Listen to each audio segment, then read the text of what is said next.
హుస్నాబాద్ నియోజకవర్గం పొట్లపల్లి స్వయంభూ శ్రీ రాజరాజేశ్వర స్వామివారి ఆలయంలో స్వామివారికి పట్టువస్త్రాలు సమర్పించిన మంత్రి పొన్నం ప్రభాకర్.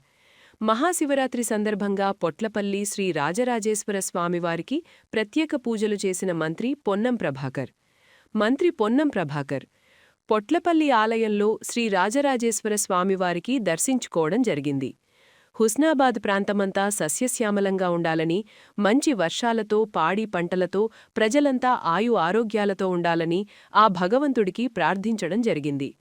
వచ్చే శివరాత్రికి గౌరవెల్లి ప్రాజెక్టు పూర్తి చేసుకుని కాలువల ద్వారా నీళ్లు వచ్చి ఈ ప్రాంతం సస్యశ్యామలంగా ఉండాలని, ఆ శివయ్య ఆశీస్సులు ఉండాలని కోరుకున్నా. ప్రజాపాలన ప్రభుత్వంలో అమలు చేస్తున్న సంక్షేమ పథకాలు, అభివృద్ధి కార్యక్రమాలు ఎలాంటి అవరోధాలు లేకుండా భవిష్యత్తులో మరిన్ని సంక్షేమ కార్యక్రమాలు ప్రజలకు చేరువయ్యేలా, ప్రజలంతా సుఖసంతోషాలతో ఉండేలా ఆ భగవంతుడు ఆశీర్వాదమివ్వాలని వేడుకున్నా.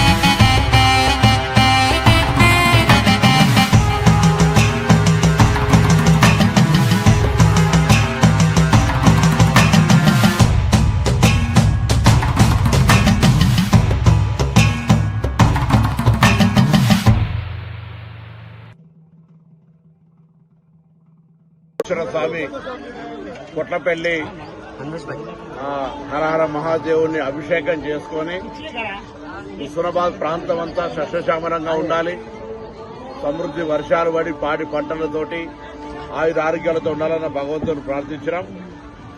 ఏ సంకల్పం అయితే తీసుకొని ముందుకు పోతా ఉన్నానో గౌరవెల్లి ప్రాజెక్టు కూడా ఆ భగవంతుని ఆశీస్సులుండి వచ్చే శివరాత్రి లోపల కాలువలకు నీళ్లు వచ్చే విధంగా ఉండాలని ఆ భగవంతుని కూడా నా కృషికి తోడు ఆశీర్వచనంగా ఉండాలని ప్రార్థించుకుంటూ, తప్పకుండా తెలంగాణ ప్రజాపాలన ప్రభుత్వంలో అనేక సంక్షేమ కార్యక్రమాలు జరుగుతూ ఉన్నాయి. ఇంకా భవిష్యత్తులో మిగిలిన సంక్షేమ కార్యక్రమాలు జరుగుతున్న కార్యక్రమాలు ఎటువంటి విఘ్నాలు లేకుండా ముందుకు కొనసాగి ప్రజలంతా సుఖ సంతోషాలతో ఉండే విధంగా పరిపాలన కొనసాగించే ఒక ఆశీర్వచనాన్ని కూడా ఇవ్వని సందర్భంగా ఆ భగవంతుడు ప్రార్థిస్తూ ఈ ప్రాంతం అంతా సుభిక్షంగా ఉండాలని వేడుకుంటా ఉన్నాను.